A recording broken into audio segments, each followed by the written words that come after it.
பிரபன்னபாரிஜாதாய தோத்ரவேத்ரைகபாணஜே ஞானமுத்ராய கிருஷ்ணாய கீதாமிருததுஹே நமः. ஓம் தத்சதிதி ஸ்ரீமத்பகவத்கீதாசூபனிஷத்சு பிரம்மவித்யாயாம் யோகசாஸ்திரே ஸ்ரீகிருஷ்ணார்ஜுனசம்வாதே அர்ஜுனவிஷாதயோகோ நாம பிரதமோऽத்தியாயः. ஸ்ரீகிருஷ்ணார்ப்பணமஸ்து. இந்த வாக்கியம் பூர்த்தி வாக்கியம். ஒரு அத்தியாயம் முடிஞ்ச உடனே பூர்த்தி பண்ணுறதுக்காக இதை சொல்கிற பழக்கம் இப்போ எல்லா இடத்துலையும் இருக்குது.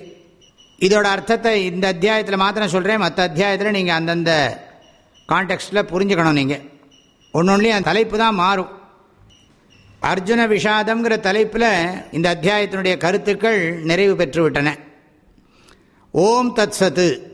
ஓம் தத் சத்துன்னு எதுக்காக சொல்கிறோம்னா, இந்த அத்தியாயத்தை நாம் படிக்கிற போது அதில் நம்ம உச்சரித்த தோஷம், அதோட அர்த்தத்தை புரிஞ்சிட்டதில் ஏதாவது குறைபாடு இருந்ததுன்னா அந்த குறைபாடெல்லாம் போய் நமக்கு நல்லபடியாக புண்ணியம் ஏற்பட்டு மனசுக்கு சுகம் உண்டாகணுங்கிறதுக்காக வேண்டி ஓம் தத் சத்து அப்படின்னு சொல்கிறோம். இந்த ஓம் தத் சத்துங்கிறதுக்கு என்ன அர்த்தம்னு சொல்லி 17வது அத்தியாயத்தில் கடைசியில் பகவானே உபதேசம் பண்ண போகிறார். அப்போவும் நாம் பார்த்து தெரிஞ்சுப்போம். இப்போ ஓம் தத் சத்து அப்படின்னு சொல்லிவிட்டா அதில் இருக்கிற குற்றங்கள் தோஷங்கள் எல்லாம் போயிடுறது அப்படிங்கிறது நம்முடைய சாஸ்திரோபதேசம். ஸ்ரீமத் பகவத்கீதாசு. ஸ்ரீமத், ஸ்ரீமத்துன்னா என்ன அர்த்தம்? எல்லாம் கிடைக்கும். ஸ்ரீமத்துனா திரு பொருந்திய, அனைத்து செல்வங்களும் பொருந்திய, செல்வங்களையும் கொடுக்கக்கூடிய சக்தி படைத்த, வாழ்க்கைக்கு தேவையான எல்லா நன்மையும் கொடுக்கக்கூடிய பகவத்கீதாசு. இந்த பகவத்கீதா சாஸ்திரத்தில் உபனிஷத்சு, இது உபனிஷத்துக்களுடைய கருத்துக்களை எல்லாம் விளக்கி சொல்கிறதுனால உபனிஷத்து என்று பகவத்கீதையை உபச்சாரமாக சொல்கிறோம். பகவத்கீதாசு உபனிஷத்சு. பிரம்ம வித்யாயாம், இந்த பிரம்ம வித்யை இது கடவுளை பற்றிய, மெய்ப்பொருளை பற்றிய அறிவை கொடுக்கக்கூடிய சாஸ்திரம் இது. எனவே பிரம்ம வித்யில் யோக சாஸ்திரே, அந்த பிரம்ம வித்யை புரிஞ்சுக்கணும்னா மனசுக்கு நல்ல பக்குவம் வேணும், மனசுக்கு சுத்தம் வேணும், ஒருமுகப்பாடெல்லாம் வேணும். அதனால் அது யோக சாஸ்திரமாகவும் இருக்குது பகவத்கீதை.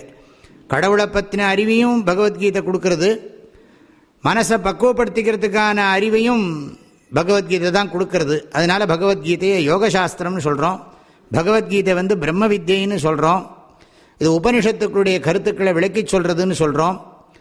அப்புறம் ஸ்ரீகிருஷ்ண அர்ஜுன சம்வாதே, கிருஷ்ணனுக்கும் அர்ஜுனனுக்கும் நடந்த சம்வாதத்தில் இது தெய்வீகமான உரையாடல்.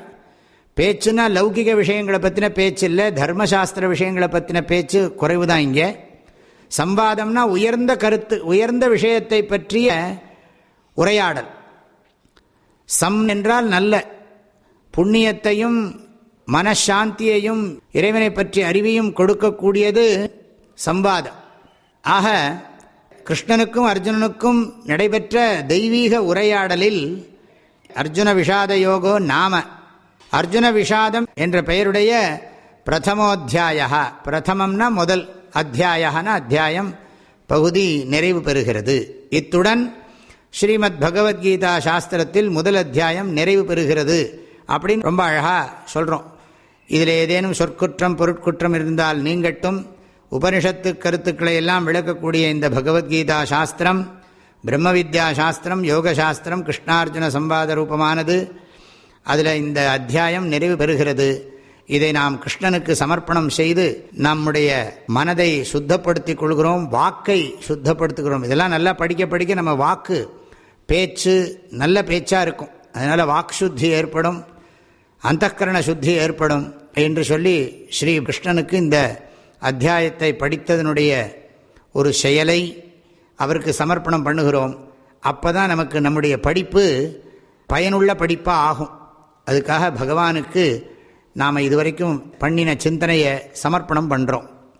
கிருஷ்ணார்ப்பணம் வஸ்துங்கிறதுக்கு அதுதான் அர்த்தம். ஹரி ஓம். ஓ